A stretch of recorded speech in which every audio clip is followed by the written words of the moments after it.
So my first thing is we're in a flat right now, which was previously owned by some very like fancy people who had a wine fridge.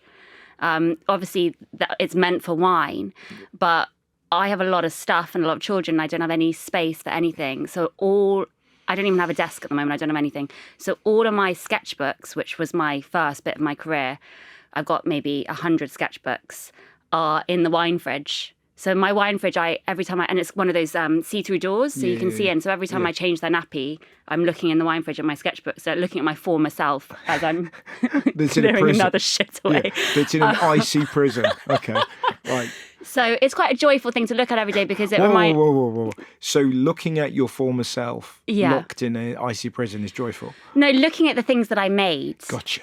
Looking at the things that I spent my life doing before the life that I'm living now, which has led me to the life I'm living now in a way. Yeah.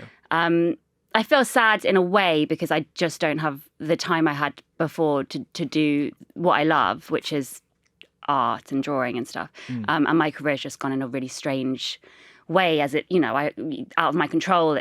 I don't have the time anymore that I did.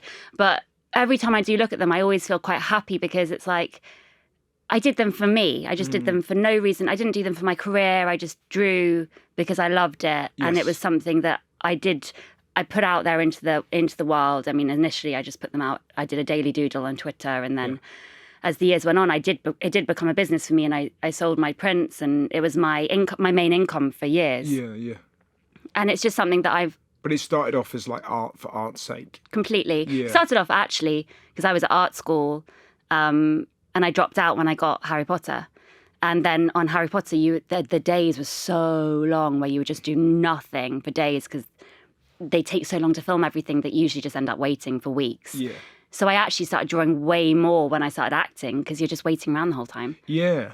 It's so boring. It's funny, isn't it? It's like I've only done one acting job and I did find that the amount of time you spend in kind of a caravan.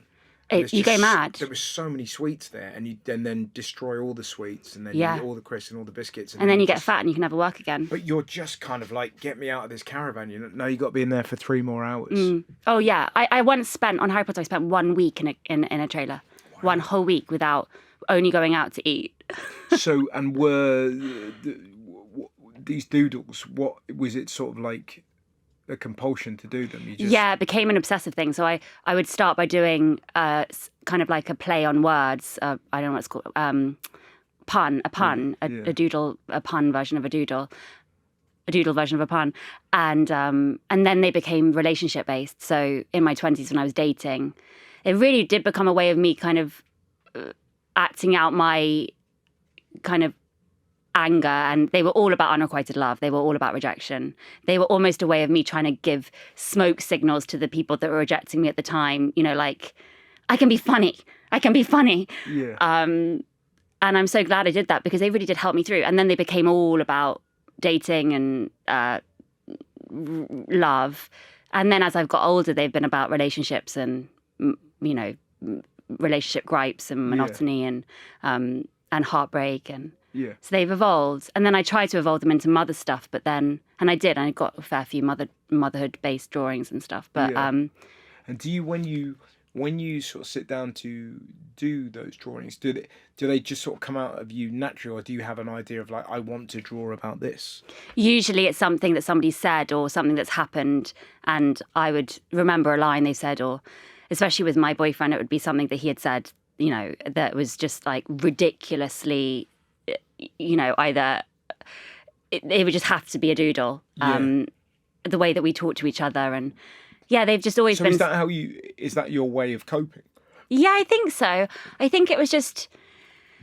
I'm not an artist. Like I can't draw a horse like it's running at me. And at art school, it was really interesting because the people who got in, the one that I went to Kingston, which is a really good art school. I remember at my interview seeing all these other people's portfolios, and they were all so good. They were like, realistic pieces. Horses, like they look like real horses, and sculptures that were real bodies, and then my like little little scribbles, but I had ideas at least, and I got in, and I remember this one girl who could the horse girl, she didn't get in. And I remember just feeling so obviously sad for her, but also just delighted, because it was the first sign where it was like, oh no, you just have to find your thing. You have to find what you're good at and believe in it and keep tweaking it. And I did, and I found it, and they believed in me, and I got in. Didn't mean that I learned how to draw horses though. So when you get Harry Potter, presumably that's, wildly exciting. But also there must have been part of you thinking, oh God, I was enjoying art school. Yeah, it's really interesting because I did my art foundation and I completed that, and then I tried to do English at Manchester and failed, and then in that interim period before going back to do my art illustration degree, that's when I started auditioning, only because random things happened. Like my little brother at the time was with a children's agency. My sister was actually a working child actress, and I had never acted, but my mum was like, oh, maybe you could get an advert or something for some cash. Yeah. And so I did audition for this kids agency, and within 3 weeks I had an audition for Harry Potter, but not intentionally. Like I went in for an audition for something else, and they were like, oh, actually, can you read for this role? Wow. So it was absolutely unexpected. And I would have gone on, at that point I had got I got an advert, I got a really small role in a film, and I got a CBBC drama within 3 weeks, like something crazy. Yeah. And then the fourth audition was Harry Potter.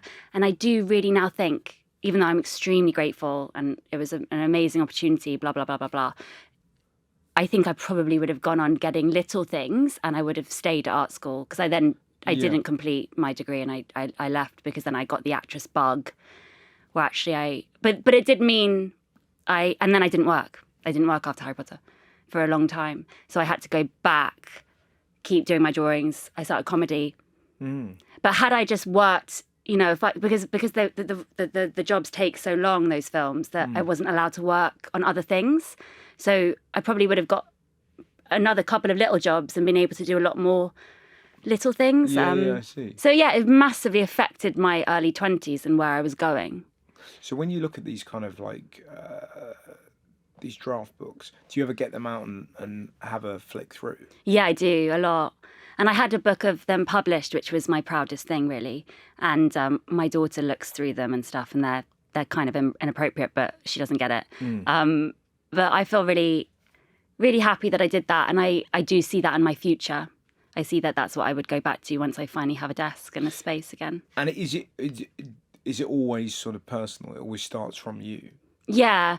And I think that's partly why I haven't been able to do them. Because realistically, I've never had any space. I've always lived in a very strange situation. So but I did them anyway. And I think something's just gone right for me at this moment in my life. I feel very confused by what's happened in my life and where I am and what I'm doing. And I don't think I'm actually ready to do anything right, draw like I did. I'm a lot more worried, and there's so much more at stake for me. And I think those drawings represent a time which was a little easier for me. Yeah, it's interesting, isn't it? It's like Thierry Henry, the footballer, talks about taking penalties.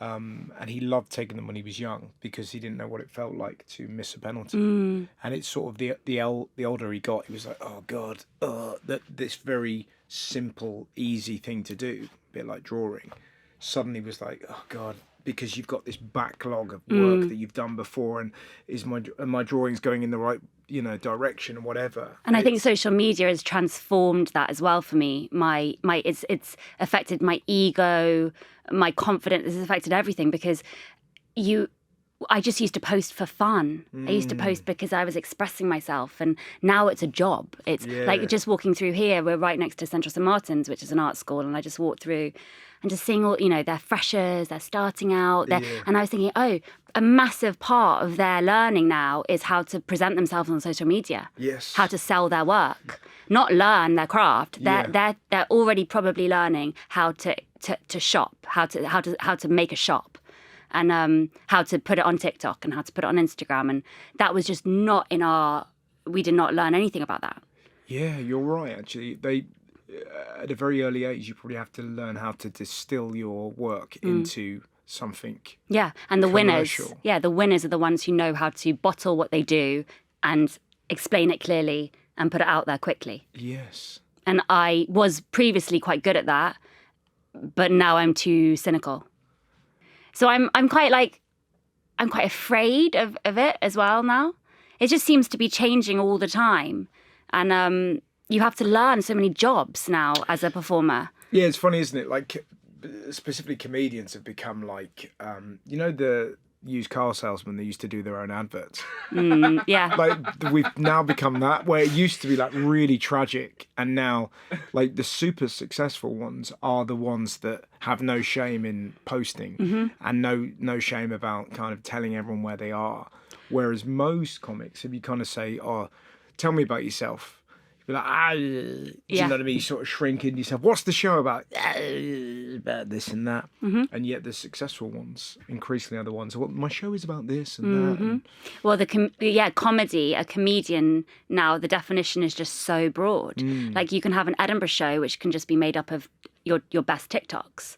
And they can go on tour and sell out the Clapham Grand. And there's so many people who are making a career out of social media, and then they're called comedians when actually no, they're social media comedians. And there's no bad thing about that. No. They're incredible at selling themselves and knowing what they are. And I get seethingly jealous of those people.